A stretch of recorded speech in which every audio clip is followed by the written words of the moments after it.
प्यारे बच्चों, आप सभी को मेरा प्यार भरा नमस्कार। आइए आज हम प्रियंका व्याकरण सरोवर भाग 8 का पठन पाठन करते हैं।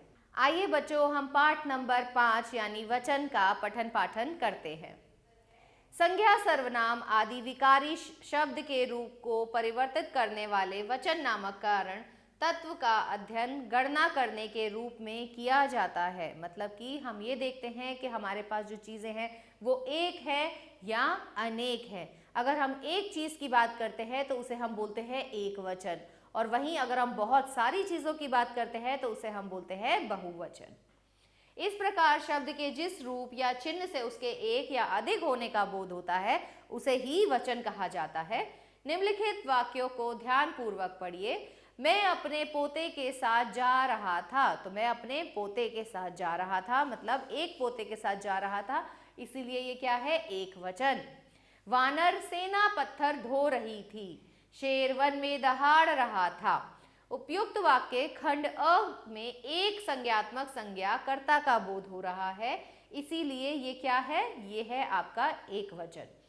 हम अपने पोतों के साथ जा रहे थे। वानरों ने पत्थर ढोए। शेर वन में दहाड़ रहे थे। तो इससे हमें एक से अधिक संख्या का बोध हो रहा है, इसीलिए ये बहुवचन कहलाएंगे।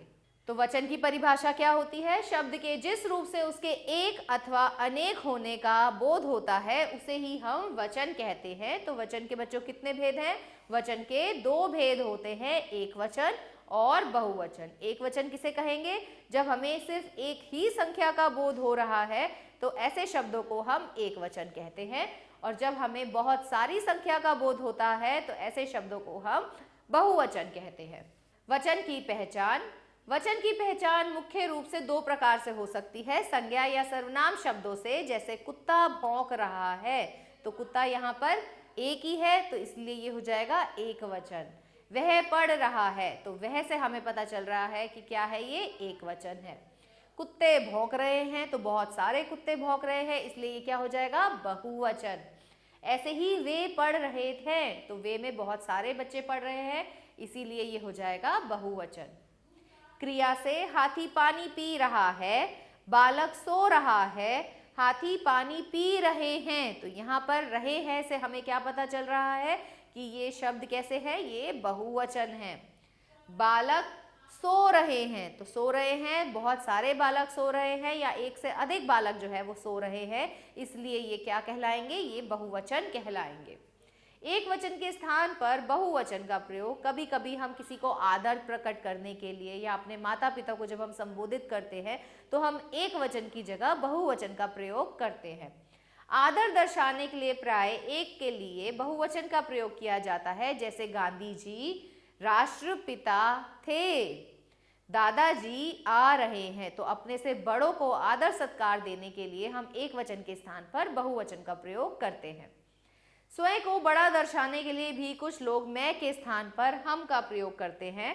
मालिक ने नौकर से कहा, हम बाजार जा रहे हैं, तो अपने को अपना प्रभुत्व जताने के लिए भी कुछ लोग एक वचन के स्थान पर अपने लिए बहुवचन का प्रयोग करते हैं।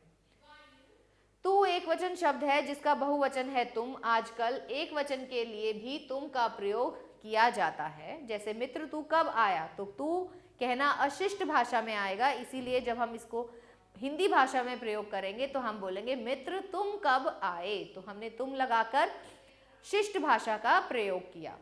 जातिवाचक शब्दों का प्रयोग एक वचन में भी किया जा सकता है। भाववाचक संज्ञाएं सदा एक वचन में प्रयुक्त होती हैं, जैसे गांधी जी सदा सत्य बोलते थे। एक वचन से बहुवचन बनाने के नियम। आकारांत स्त्रीलिंग शब्दों के अंत में अ के स्थान पर ए कर देने से हम बहुवचन शब्द बना सकते हैं, जैसे गाय का हो जाएगा गाये, भैंस का भैंसे, आंख का आंखें, पुस्तक पुस्तकें, किताब किताबें, बहन बहने। आकारांत पुल्लिंग शब्दों के अंत में आ के स्थान पर ए को जोड़कर, जैसे बच्चा का हो जाएगा बच्चे, बेटा का हो जाएगा बेटे, कोआ का हो जाएगा कोए, कुत्ता कुत्ते। आकारांत स्त्रीलिंग शब्दों के अंत में आ के स्थान पर ए कर देने से, जैसे कन्या का हो जाएगा कन्याएं, सेना का सेनाएं, माता का माताएं, और माला का हो जाएगा मालाएं। एकारांत या इकारांत स्त्रीलिंग शब्दों के अंत वाले ई या ई को या में बदल देने से तथा ई को ई कर देने से भी हम एक वचन से बहुवचन शब्द बना सकते हैं। जैसे मक्खी का हो जाएगा मक्खियां, नदी का हो जाएगा नदियां, ऐसे ही गली का हो जाएगा गलियां, लड़की का हो जाएगा लड़कियां। जिन स्त्रीलिंग शब्दों के अंत में या है उनके स्थान पर या के ऊपर आपने चंद्र बिंदु कर देना है। इससे भी आप उसको बहुवचन में बदल सकते हैं। जैसे कुतिया का हो जाएगा कुतियां, चूहिया का हो जाएगा चूहिया, चिड़िया का हो जाएगा चिड़िया, गुड़िया, डिबिया या फिर बुढ़िया। जिन शब्दों के अंत में उ या ओ होता है उनमें ए जोड़कर बहुवचन बनाए जा सकते हैं। जैसे धेनु, तो बड़े ऊ की मात्रा किस में परिवर्तित हो जाएगी? छोटे ऊ में, और साथ में लग जाएगा ए, तो ये हो जाएगा धेनुए। गौ का हो जाएगा गौए, वधु का हो जाएगा वधुए, वस्तु का हो जाएगा वस्तुए। वृंद, वर्ग, जन, लोग, गण आदि शब्द जोड़कर भी बहुवचन बनाए जा सकते हैं। जैसे गुरु, गुरु के आगे आप जन जोड़ देंगे तो ये बहुवचन हो जाएगा गुरुजन। नेतागण, अध्यापक गण, आप लोग, मजदूर वर्ग। आइए देखते हैं इस पाठ से हमने क्या जाना। शब्द के जिस रूप से उसके एक या अनेक होने का बोध हो उसे वचन कहते हैं। वचन के दो भेद हैं, कौन कौन से हैं? एक वचन और बहुवचन।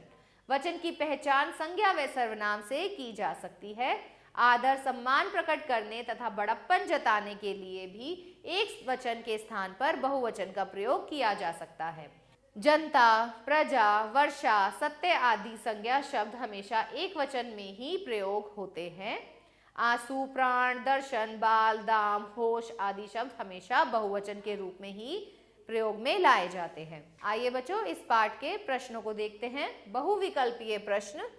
सही विकल्प पर सही का निशान लगाएं। तालाब में कौन तैरती है? तालाब में तैरती हैं मछलियां। आसमान में कौन उड़ता है? पक्षी। माता शब्द का बहुवचन है माताएं। वृद्ध का बहुवचन है वृद्धा। सही कथन के सामने सही व गलत के सामने गलत का निशान लगाइए। वचन से संज्ञा के एक या अनेक होने का बोध होता है, बिल्कुल सही है। अध्यापिका शब्द एक वचन है, बिल्कुल सही है। लड़के खेलते हैं वाक्य एक वचन का है, नहीं, ये गलत है। वचन के चार भेद होते हैं, नहीं, ये भी गलत है। आशा करती हूँ आपको यह पाठ अच्छे से समझ आया होगा। मिलते हैं अगले पाठ में, तब तक के लिए आभार।